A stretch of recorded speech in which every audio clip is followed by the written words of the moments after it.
लेकिन अचानक उसे ये एहसास होता है कि जैसे कोई उसको छुप कर देख रहा हो। फिर इधर उधर देखने पर उसे कोई भी नहीं दिखता, तो उसे लगता है कि ये शायद उसका वहम होगा। उसके बाद गोसिया वहीं पर लेटकर आराम करने लगती है, लेकिन तभी उसके ऊपर किसी की परछाई दिखाई देती है। तब गोसिया ने भी उस परछाई को महसूस कर लिया था। और इसी चीज मूवी के शुरुआत में हम गोसिया नाम की एक लड़की को देखते हैं, जो शहर से दूर एक छोटे से गांव में अपनी माँ के साथ रहती थी। और गोसिया बहुत ही खूबसूरत होती है, और अभी अभी गोसिया अपनी जवानी के उम्र में पहुंची थी, लेकिन उसका कोई भी दोस्त नहीं था, इसीलिए उसको शारीरिक सुख के बारे में कुछ भी पता नहीं था। फिर अगली सुबह गोसिया उठकर तबेले में जाती है और गाय का दूध निकालने लगती है। उसके बाद वो उन गायों को चराने के लिए जंगल की तरफ ले जाती है। फिर गायों को जंगल में चरने के लिए छोड़कर गोसिया एक पेड़ के नीचे बैठकर कुत्ते के साथ टाइम पास करने लगती है। जिसके बाद वो अपने सभी कपड़े उतारकर पास ही के एक झील में नहाने लगती है। लेकिन अचानक उसे ये एहसास होता है कि जैसे कोई उसको छुप कर देख रहा हो। फिर इधर उधर देखने पर उसे कोई भी नहीं दिखता, तो उसे लगता है कि ये शायद उसका वहम होगा।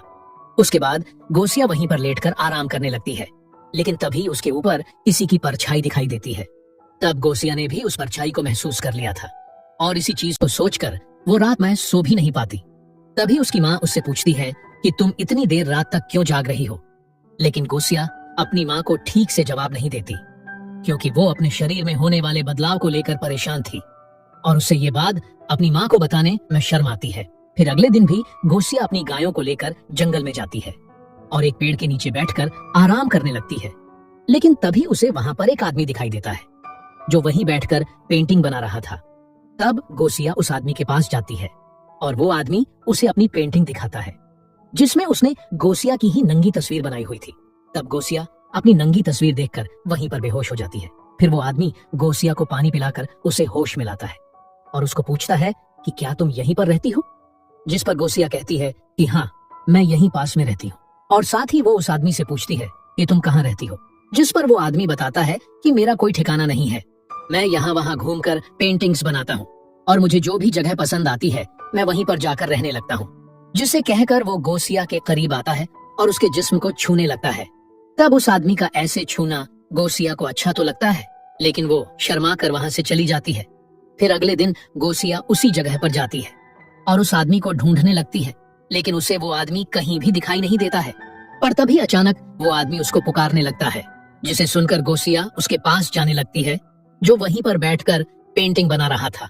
तब वो आदमी गोसिया को अपनी बनाई हुई पेंटिंग्स दिखाता है, और उन पेंटिंग्स को देखकर गोसिया को बहुत अच्छा लगता है। फिर गोसिया उस आदमी से पूछती है कि तुम सिर्फ मेरी नंगी तस्वीरें क्यों बनाते रहते हो। जिस पर वो आदमी कहता है, क्योंकि तुम बहुत खूबसूरत हो, और तुम्हारा हाथ देखो, ये भी कितना खूबसूरत है। उसके बाद वो गोसिया से कहता है कि तुम जानती हो कि तुम्हारा जवान शरीर तुमसे क्या चाहता है। जिस पर गोसिया कहती है कि नहीं, मैं इसके बारे में कुछ भी नहीं जानती। तब ये सुनकर वो आदमी गोसिया को उसी की एक नंगी तस्वीर दिखाता है और कहता है कि तुम्हारे शरीर को शारीरिक सुख चाहिए, जो मैं तुम्हें दे सकता हूँ। जिसे कहकर वो गोसिया को अपने सारे कपड़े उतारने के लिए कहता है। तब गोसिया अपने सारे कपड़े उतार देती है। फिर वो आदमी उसके जिस्म को छूकर उसको उत्तेजित करने लगता है। तब गोसिया भी खुद को कंट्रोल नहीं कर पाती और वो दोनों वहीं पर इंटीमेट होने लगते हैं।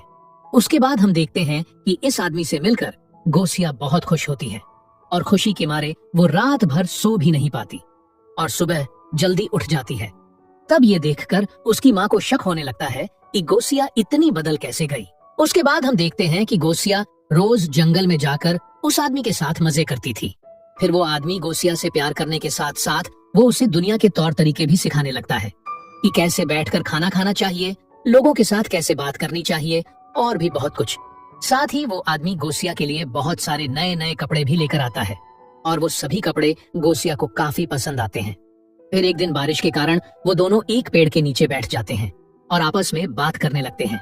तभी वो आदमी गोसिया को एक किताब देते हुए कहता है कि मैंने तुम्हें सब कुछ सिखा दिया है, और अगर तुम्हें जिस्मानी सुख के बारे में और भी कुछ जानना है तो तुम ये किताब पढ़ सकती हो, जिसमें जिस्मानी सुख के बारे में सब कुछ डिटेल में लिखा हुआ है। और वो दोनों बात कर ही रहे थे कि तभी कुछ बच्चे उन दोनों को देख लेते हैं। तब उन बच्चों को देखकर गोसिया घबरा जाती है, लेकिन वो आदमी गोसिया से कहता है कि तुम उन पर ध्यान मत दो। जिसके बाद गोसिया अपने घर आकर उस किताब को पढ़ने लगती है, लेकिन तभी वहां पर उसकी माँ आ जाती है और उससे वो किताब ले लेती है। जिसके बाद वो उससे पूछती है कि तुम्हें ये किताब कहाँ से मिला, जिस पर वो बताती है कि मुझे ये किताब जंगल में एक आदमी ने दिया था। जिसे सुनकर उसकी माँ बहुत गुस्सा होती है और कहती है कि मैं तुम्हें ये सब करने के लिए जंगल में नहीं भेजती हूँ। अगर तुम प्रेग्नेंट हो गई तो मैं तुम्हें नहीं छोड़ूंगी। जिसे सुनकर गोसिया को काफी गुस्सा आता है, लेकिन वो अपनी माँ से बहस करना नहीं चाहती थी। तब उसकी माँ कहती है कि इस संडे हम चर्च में जाएंगे और वहां तुम फादर के सामने अपनी सारी बातें कन्फेस कर लेना। उसके बाद संडे को वो दोनों चर्च में जाते हैं और यहाँ पर गोसिया फादर के सामने अपनी सारी बातें कन्फेस करती हैं और कहती है कि मैं जानती हूँ कि मुझे वो सब नहीं करना चाहिए था, लेकिन फिर भी मैं अपने आप को नहीं रोक पाई और उसके साथ में कई बार इंटीमेट हुई हूँ, इसीलिए मेरे सारे गुनाह माफ कर देना। जिसे सुनने के बाद फादर उसकी माँ से कहते हैं कि गोसिया अभी बच्ची है और उसने अभी अभी जवानी में कदम रखा है। इस उम्र में अक्सर बच्चे गलती कर बैठते हैं, लेकिन तुम एक बार गोसिया को डॉक्टर के पास लेकर जाओ और ये पता करो कि वो कहीं प्रेग्नेंट तो नहीं है। तब फादर की बातें सुनकर गोसिया की माँ उसको डॉक्टर के पास लेकर जाती है, लेकिन उसका चेकअप करने के बाद डॉक्टर गोसिया की माँ से जो कहता है वो सुनकर उसकी माँ बिल्कुल शॉक हो जाती है। दरअसल डॉक्टर ने उसकी माँ से कहा था कि गोसिया अभी वर्जिन है और वो किसी के भी साथ फिजिकल नहीं हुई है। इसका मतलब गोसिया को अभी तक किसी ने टच भी नहीं किया था, लेकिन गोसिया ने अब तक जो किया था तो फिर वो आखिर क्या था। फिर उसी रात गोसिया जब अपने कमरे में सो रही थी, तब वो आदमी गोसिया के पास आता है और उसको चूमकर उसको नींद से जगाता है। उसको देखकर गोसिया उससे कहती है कि मैं चाहती हूँ तुम हमेशा मेरे पास रहो। जिसे सुनकर वो आदमी कहता है कि मैं यहीं तुम्हारे साथ हूँ और मैं तुम्हें छोड़कर कहीं नहीं जाऊंगा। जिसे कहकर वो आदमी गायब हो जाता है। दरअसल उस अनजान आदमी जैसा कुछ भी नहीं था। ये सब तो बस गोसिया की इमेजिनेशंस थी। हमने जो कुछ भी अभी तक देखा था वो सब कुछ गोसिया के दिमाग का बस एक भ्रम था, क्योंकि गोसिया नई नई जवान हुई थी और इस कारण उसको फिजिकल इंटीमेसी की जरूरत महसूस हो रही थी और अकेली होने के कारण वो इस तरह की कल्पना करने लगी थी। और इसी के साथ ये मूवी यहीं पर खत्म हो जाती है।